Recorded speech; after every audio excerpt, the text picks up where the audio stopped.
Kuya, maganda pa ba talaga yung binibenta mong truck? Oo, ito. Asan? Oo. Ito na yun?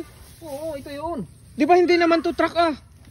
Truck ba yan? Di ba sabi mo truck yung binibenta mo? Ba't itong pinapakita mo? Ano ba yan? Hindi, nagkausap na tayo kanina. Tumawag ba ikaw sa akin kanina? Ito baga sabi ko, traktura. Hindi truck.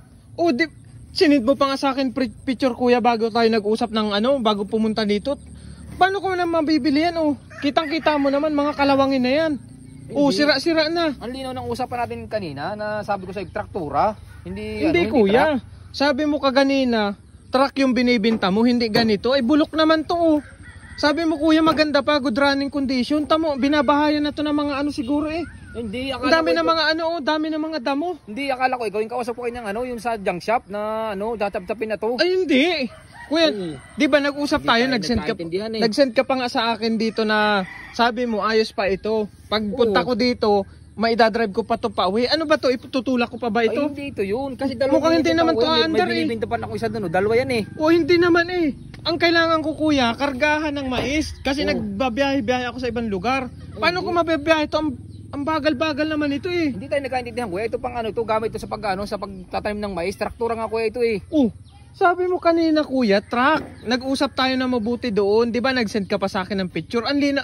Ang ganda-ganda pa nung sinend mo. Tsaka ibang klase naman ito eh. Baka nagkamali ka lang kuya, baka hindi ako yun. Yung sinend mo sa akin kuya, yung malaking truck talaga yun. Panghakot. Na may gulong na 4 na mahaba.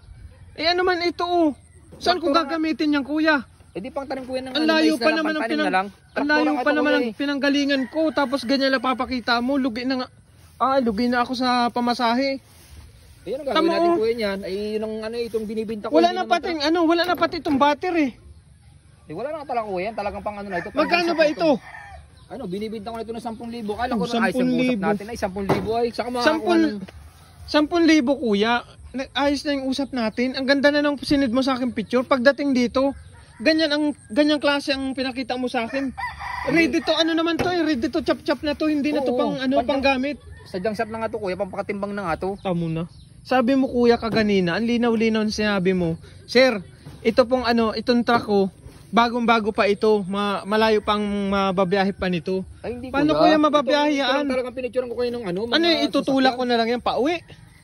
Bulok na oh. Di, wala akong magagawa ko dyan. Ito nung usapan natin kanina. Kala ko na may napakali ng usapan natin kanina. Talagang ano ito, pan-chap-chap. Kuya, pang ano naman na to eh. Pang benta mo naman to siguro sa junk shop eh. Pambinta nga kuya sa junk talaga ito. Saka ito yung traktora, ito pantanim ng mais. Ba't ang sabi mo kuya kaganina sa akin?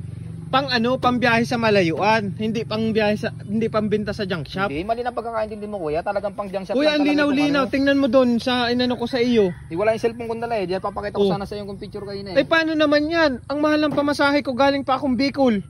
Saan ba sa Bicol yun? Sa Gallego. Ang layo-layo pa noon. Lapit nung kuya, Tagkawin na. Ay siyempre kuya, namamasahe rin naman ako. Tapos, hindi, ang ganda-ganda ng picture na sinend mo sa akin, hindi naman to ganito. Tapos pagdating ko ganito na oh. Ano ba? Ano yun? Kanino yun? Ay hindi kuya yan. Hindi amin yan. Parang ganyan kasi kuya yung sinid mo sa akin. Mahaba dyan. Kasama lang sa picture kuya yung pagkakain. Hindi ko na makita yung picture ko kanina. Ay hindi kuya. Hindi man yung PPD. Itong sinid mo sa akin picture na ito. Hindi baka dito nakaharap yung ano. Kuha ko ng camera kayo. Nakita mo. Kala yung truck na yun. Parang ganyan lang din kasi kuya yung inano mo sa akin na ano. Magkano yun? 10,000? Oo 10,000. Saan makakuha naman truck na ano? 10,000 ito talaga, 10,000 talaga 10,000 ba ito? Parang bulok na to kuya. Hindi, mabigat yan pag tinimbang yan. Halos ipamigay mo na lang yan. Mahal yan, ganyan mga makinang ganyan Grabe naman to. Kuya, bayaran mo na ako sa pamasahe. Ay, wala akong mabayad yan kuya. Scammer ka naman ay. Wala, hindi ako makakapagbayad ng Grabe naman to, nagbibenta ng ano sa Facebook. Ganyan klase guys yung binibenta niya. Tapos yung pagdating ko, ganito. Ito yung binibenta daw niya. Ayan tingnan nyo.